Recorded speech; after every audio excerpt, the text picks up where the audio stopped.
She thought he hired her to cook. A simple job for a simple man and his quiet daughter on the edge of a town called Cresswell.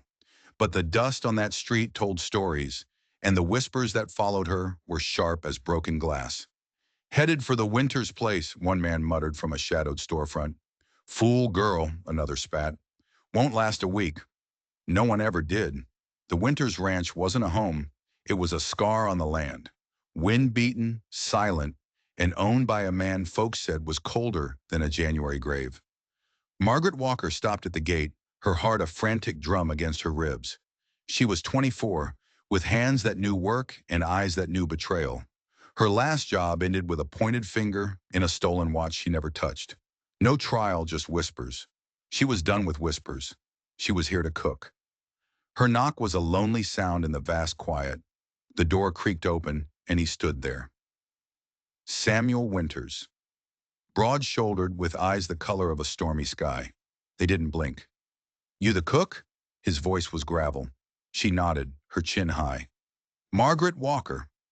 He didn't offer a hand, didn't offer a welcome. Kitchen's that way. The inside of the house was colder than the outside. A deep, hollow silence filled the space, the kind that makes you feel like you're trespassing in a tomb. She found the kitchen, rolled up her sleeves, and let her hands do the talking. Stew simmered. Bread baked. She wasn't just filling a belly, she was making a statement. I am not what they say I am. Supper was on the table in 30 minutes. Samuel sat alone at the long, empty table. He ate without a word, his jaw working slowly, deliberately. Margaret stood by the wall, waiting for the verdict. He set his fork down. The sound was like a gavel. You done? She stiffened. Yes, I was told this was a trial day. He leaned back, his chair groaning in protest. A cold dismissal was forming on his lips, the same one he'd given a dozen others. No one lasts more than one. He was about to send her packing, back into the dust, back to the whispers. But then a small voice cut through the tension. Papa, wait! A little girl, no older than 6, with wild curls and a bright yellow dress, darted from a hidden doorway. She didn't run to her father. She ran straight to Margaret. Her small arms wrapped around Margaret's waist, a grip surprisingly strong. She stood on her tiptoes, her breath warm against Margaret's apron, and she whispered, just loud enough for the two of them. Don't worry, I picked you to be my mommy. Margaret froze, every muscle in her body locking tight. The stew, the bread, the trial day. It was all a lie. She looked from the child to the man. Samuel's face was a mask of stone, but for the first time she saw a crack in it, pure, unadulterated shock. The little girl, Abigail, beamed up at her. I sold my stories to Mr. Howley at the paper, she announced proudly. He said I was a real good writer. Gave me coins for them. Samuel's brows drew together in a dark line. You did what? Abigail's grip on Margaret tightened. I paid Miss June to write the letter for the cook. I told you I wanted a mama. You never listen, so I found one myself. Margaret looked down at the top of the girl's head, at the fierce, desperate hope radiating from her small body. This wasn't a job. This wasn't a kitchen. This was a trap laid by a lonely child, a child who was now holding on to her like she was the last raft in a flood. And in that moment, Margaret knew this was about more than a stolen watch or a bad reputation. This was about a little girl's prayer, written in secret and sent out into the world. But that wasn't the whole story. Abigail reached into her tiny pocket and pulled something out. It was a small tarnished silver locket, shaped like a heart. She pressed it into Margaret's hand. I was going to sell this too, but I couldn't. It was Mama's. Samuel's face went white. He took a step forward, his voice a dangerous whisper. Abigail, where did you get that? It was in your box, she said, her bright confidence finally wavering. I knew Mama would want me to have a new mama. I knew she'd understand. He didn't look at his daughter. His cold, slate-gray eyes were locked on Margaret, and the question in them was clear. He didn't see a cook. He didn't see a candidate for a mother. He saw a thief holding his dead wife's locket in her hand, and he thought the whispers from town had finally found his front door. The morning sun did nothing to warm the house. It only illuminated the tension, making it sharp and clear as glass. Samuel stood in the parlor, arms crossed, a storm brewing in his silence. Abigail sat on the bottom stair, kicking her boots against the wood, a tiny soldier refusing to retreat. "You cannot just hire people behind my back," Samuel said. The words were low, but they carried the weight of iron. "I didn't hire her," Abigail said simply, her voice small but firm. "I invited her." Margaret stood by the doorway, a prisoner in a trial she didn't ask for. Her hands were raw from scrubbing, her dress was faded, but her spine was straight. The locket felt like a hot coal in her pocket. She wasn't a thief. She would not be treated like one. Samuel's gaze finally shifted to her. It was heavy, accusatory. "I don't run a charity." "And I didn't ask for one," Margaret shot back, her voice level. "I came to cook. If that offer is gone, I'll take my things and leave." Before he could answer, Abigail launched herself from the stairs. She wrapped her arms around Margaret's waist again, a human shield. "Please, Papa," she begged, her face buried in Margaret's skirt. "Just for a little while. Please just try." Samuel looked at his daughter clinging to the stranger. A muscle in his jaw twitched. He looked at Margaret, at the locket he knew was in her pocket, and whatever battle was raging inside him, he kept it hidden. He turned without a word, his boots heavy on the floorboards, and the front door clicked shut behind him. The sound was final. Cold. Margaret let out a breath she didn't realize she was holding. She had been chosen by a child and condemned by a man. He should have just thrown her out. It would have been cleaner, but he hadn't. He had left the decision hanging in the suffocating silence. Abigail looked up, her eyes wide and pleading. She slipped her small, warm hand into Margaret's. "Please don't leave me," she whispered. And something inside Margaret, something brittle and broken from years of being alone, finally gave way. "I'll stay," she said, her voice softer than she intended. "For now." The days that followed were a tightrope walk over a canyon of silence. Samuel spoke in clipped sentences, his presence a constant, brooding weight. He rose before the sun and returned after it had bled from the sky, smelling of dirt and horses and a loneliness so profound it was almost a physical thing. Margaret worked. She cooked, she cleaned, she scrubbed floors until her knuckles were raw. She didn't ask questions. She didn't pry. Every chore was a declaration. I am here to earn my place. Abigail was the bridge between them, a fragile, laughing, chattering bridge. She drew pictures of a stick-figure family, a tall man, a smiling woman, a small girl holding both their hands, and taped them to the cold, bare walls, decorations for a future only she could see.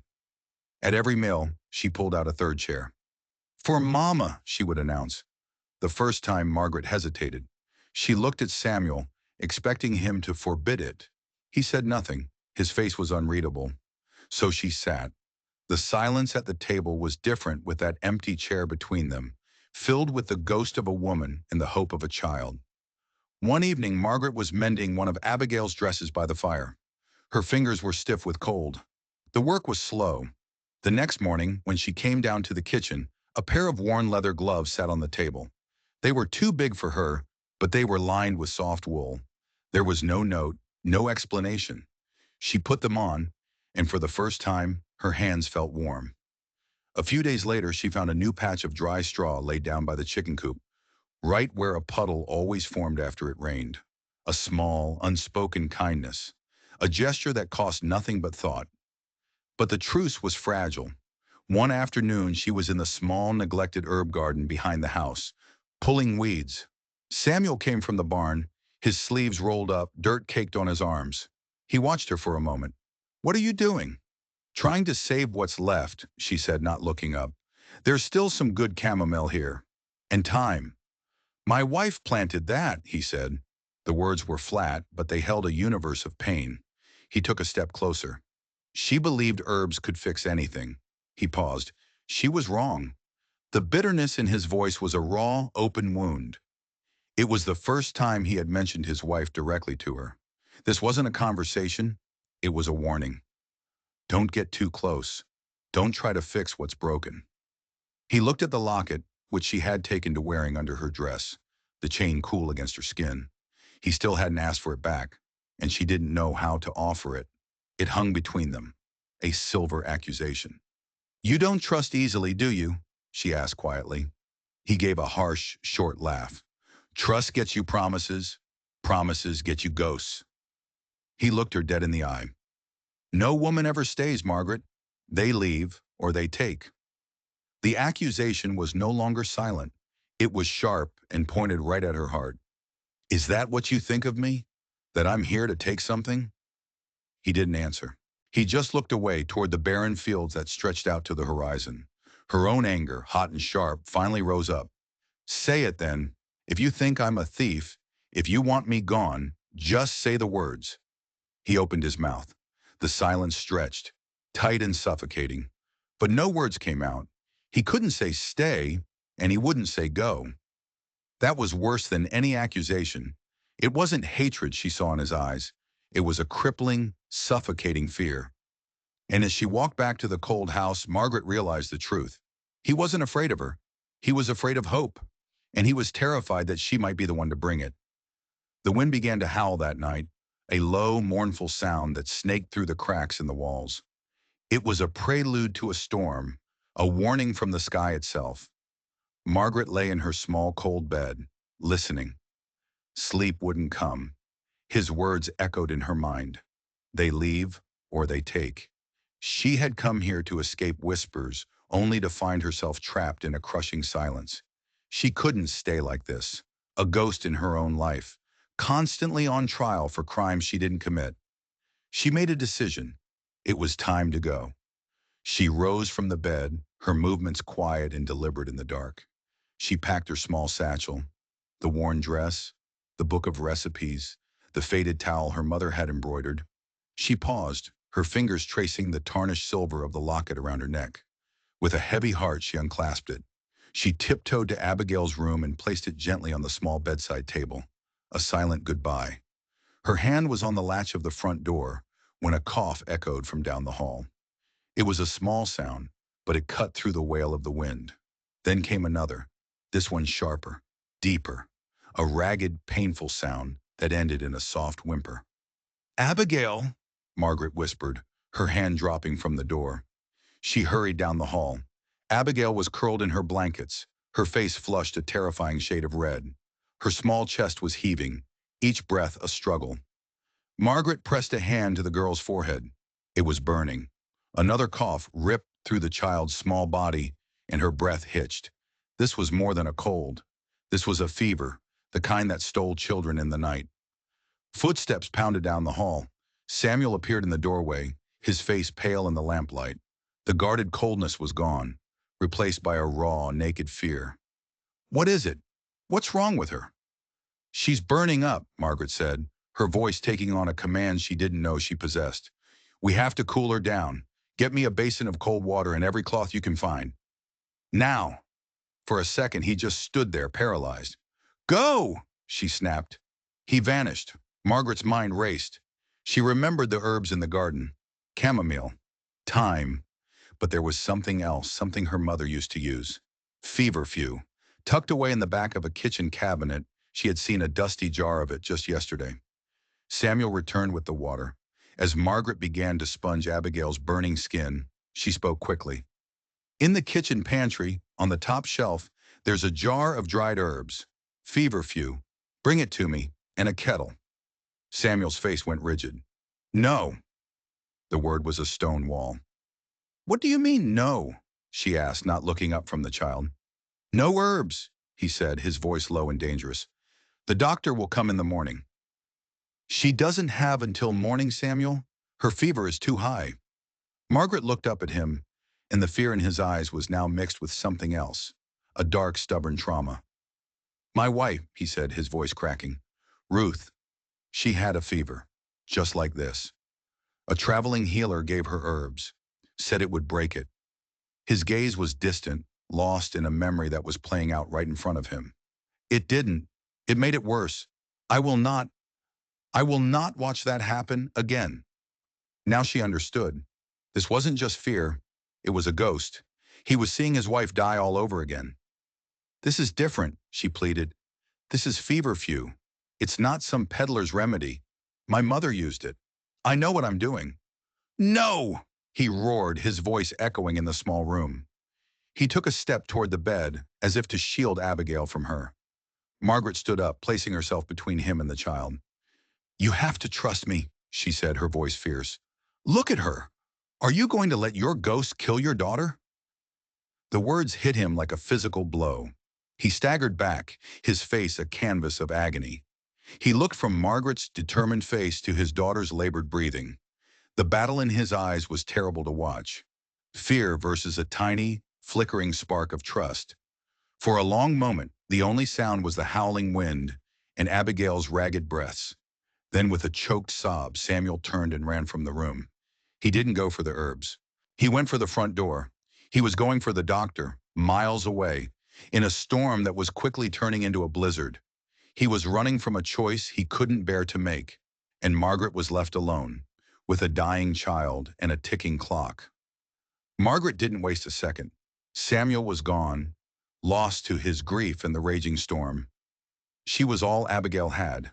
She sprinted to the kitchen, her bare feet slapping against the cold wood floors. She scrambled onto a chair, her fingers finding the dusty jar on the top shelf. Feverfew. Her hands moved with a memory she didn't know she possessed, a legacy from her mother passed down in whispers and shared cups of tea. She crushed the dried leaves, the fragrant bitter scent filling the air. The kettle was already hissing on the stove. She steeped the herbs, her mind a fortress of focus against the panic clawing at the edges. Back in the bedroom, Abigail whimpered. Her eyes were glassy, unfocused. Margaret strained the herbal tea, cooling it with a splash of water from the basin. She lifted the little girl into her lap, her small body frighteningly limp. "Come on, sweet girl," she whispered, pressing the cup to Abigail's lips. "Just a little. For me." She coaxed the bitter liquid into the child, sip by agonizing sip. Then she laid her back down and continued sponging her forehead, her arms, her chest. She began to hum, a low, shaky lullaby she'd forgotten. The wind screamed outside, rattling the windows, but inside this small room, there was only the sound of her voice and the desperate fight for a little girl's life. Hours bled into one another. The lamp burned low. Margaret's arms ached, her back was a knot of pain, but she didn't stop.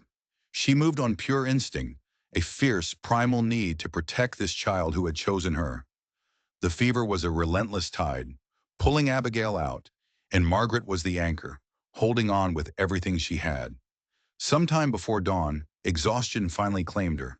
She slumped forward, her head resting on the edge of the bed, her hand still clutching Abigail's. She drifted into a sleep so heavy it was like falling into a deep, dark well. She awoke to a hand on her shoulder. She shot up, her heart lurching. Samuel stood over her.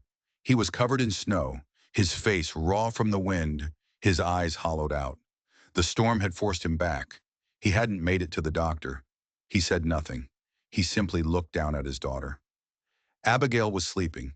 Her breathing was even, peaceful. The terrifying flush was gone from her cheeks, replaced by a pale, healthy calm. The fever had broken. Margaret followed his gaze. She looked at the sleeping child, then back at the man who had left them. Samuel sank to his knees by the bed. His broad shoulders shook with silent, racking sobs. He reached out a trembling hand and laid it on his daughter's forehead. It was cool. He looked at Margaret, and the gratitude in his eyes was so profound, so overwhelming, it was painful to see. It was the look of a man who had stared into the abyss and been pulled back by a miracle. He had run away, abandoning them to his ghost. And she had stayed. She had fought. And she had won. He opened his mouth, but no words came out. What could he possibly say? So he did the only thing he could. He reached across the bed, took her raw, chapped hand in his and held it. He didn't let go. Outside, the storm had finally passed, leaving the world buried in a blanket of clean, silent snow. And inside the quiet house, something had been buried too. The fear, the ghosts, the crushing weight of the past. It wasn't gone, but for the first time, it was quiet.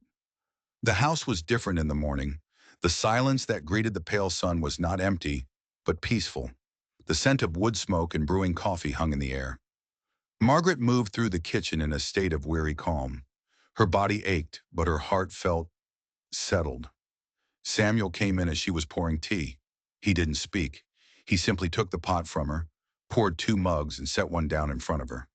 He met her eyes for a moment, and in that look, 1,000 apologies were offered and accepted. He finally spoke, his voice rough. "She's asking for you." Margaret went to Abigail's room. The little girl was sitting up in bed, her curls a tangled mess, her face pale, but her eyes bright. She broke into a huge smile when she saw Margaret. "You saved me," Abigail whispered, her voice still weak. Margaret sat on the edge of the bed and smoothed the hair back from her forehead. "You're a strong girl, Abigail." "No," the girl insisted, her small hand finding Margaret's. "You're the strong one. You fought the fever monster." She paused, then her expression turned serious. "I knew it.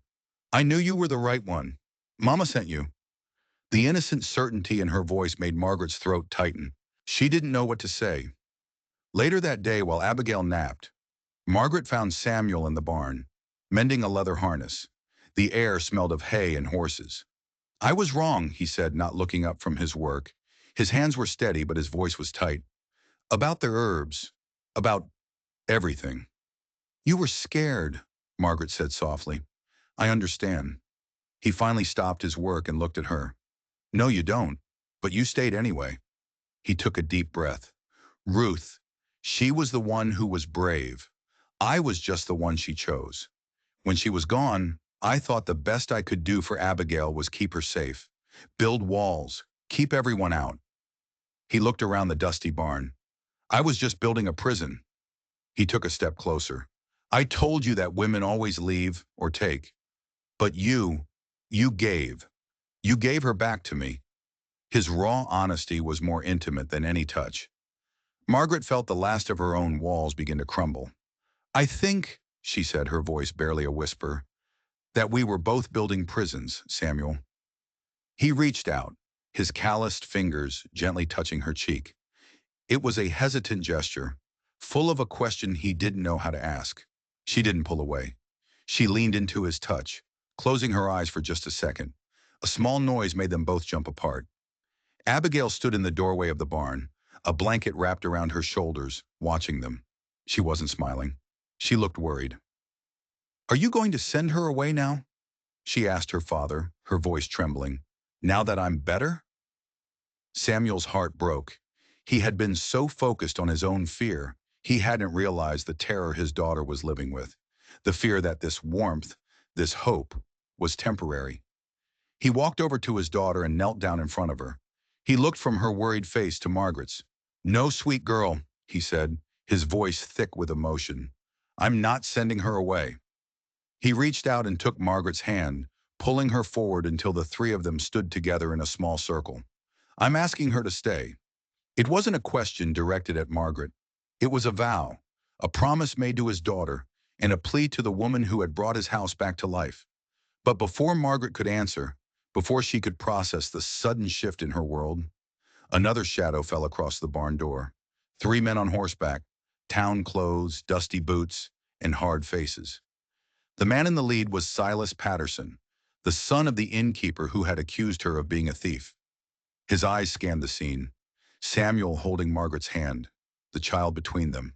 A cruel smirk twisted his lips. "Well, well," Silas drawled, his voice dripping with venom.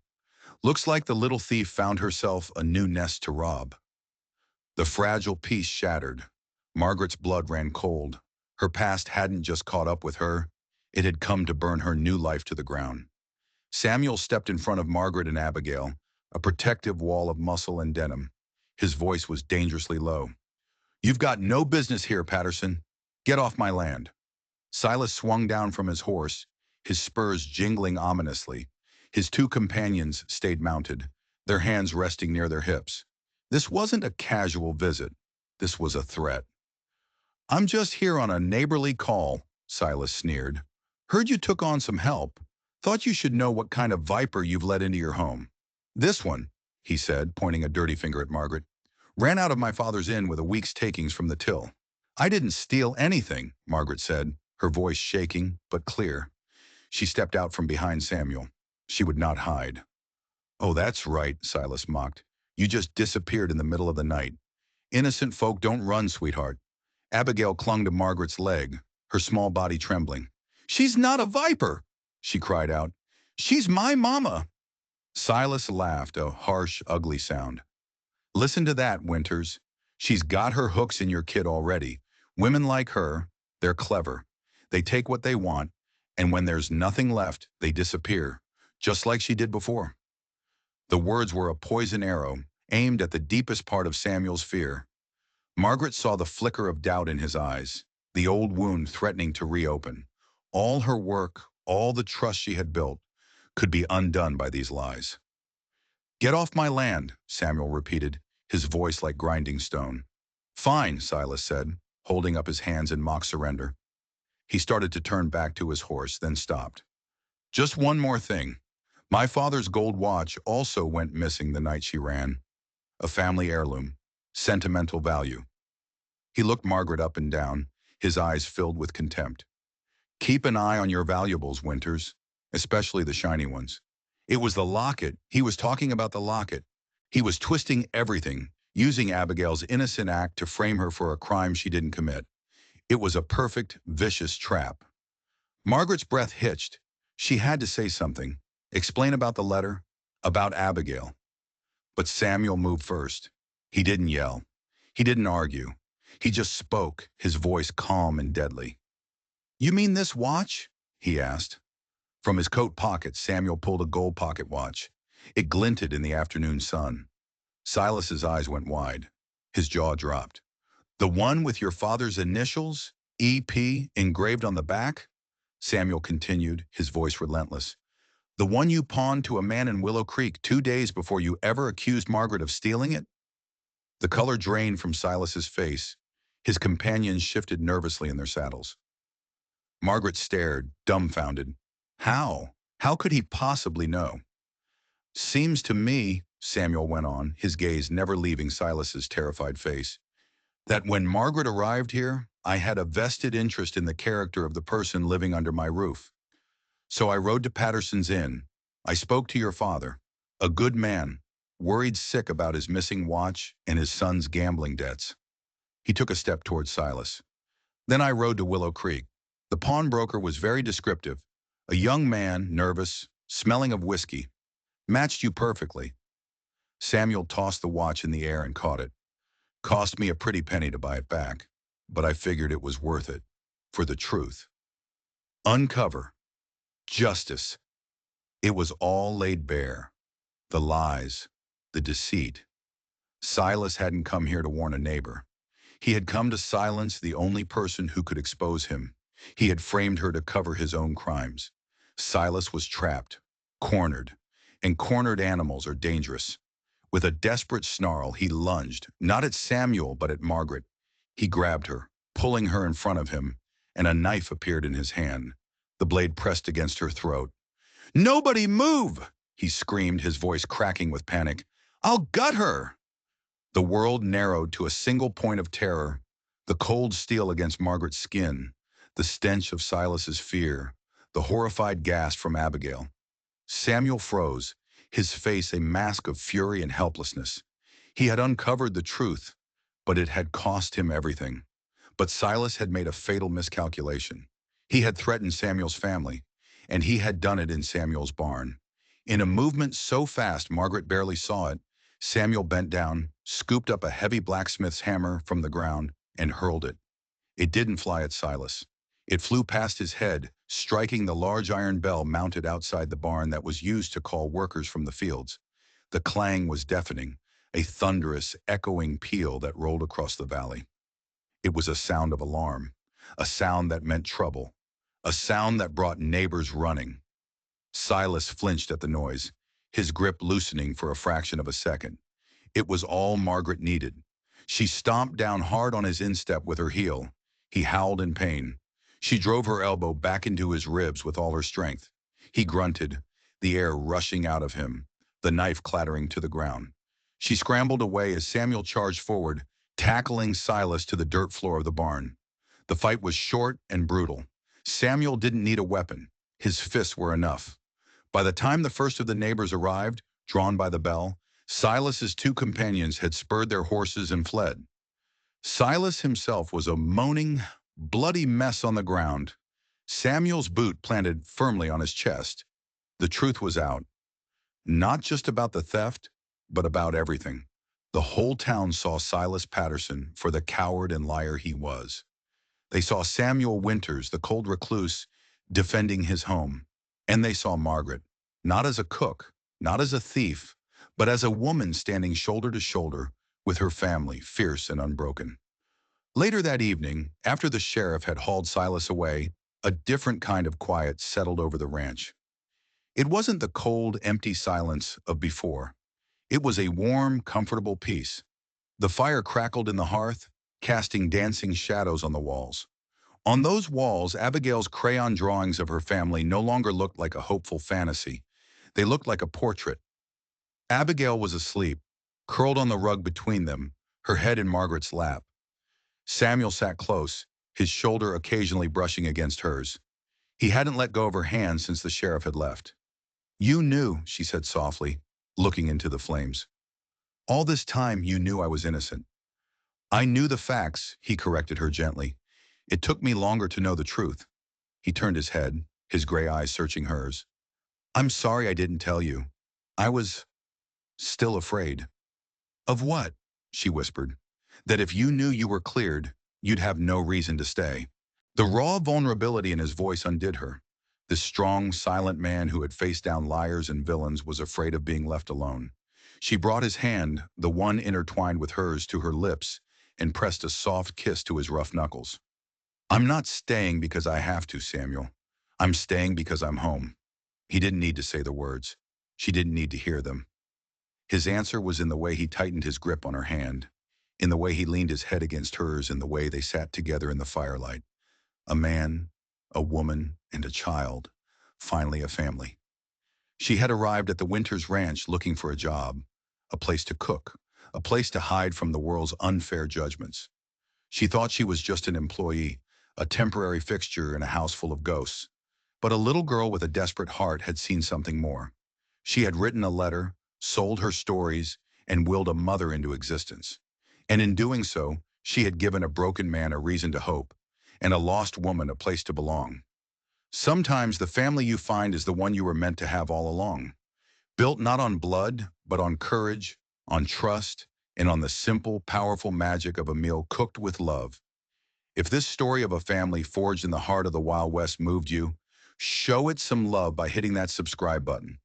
We've got a lot more tales from the frontier, where justice is hard won and love is the most valuable treasure of all. Thanks for watching, and we'll see you on the next ride.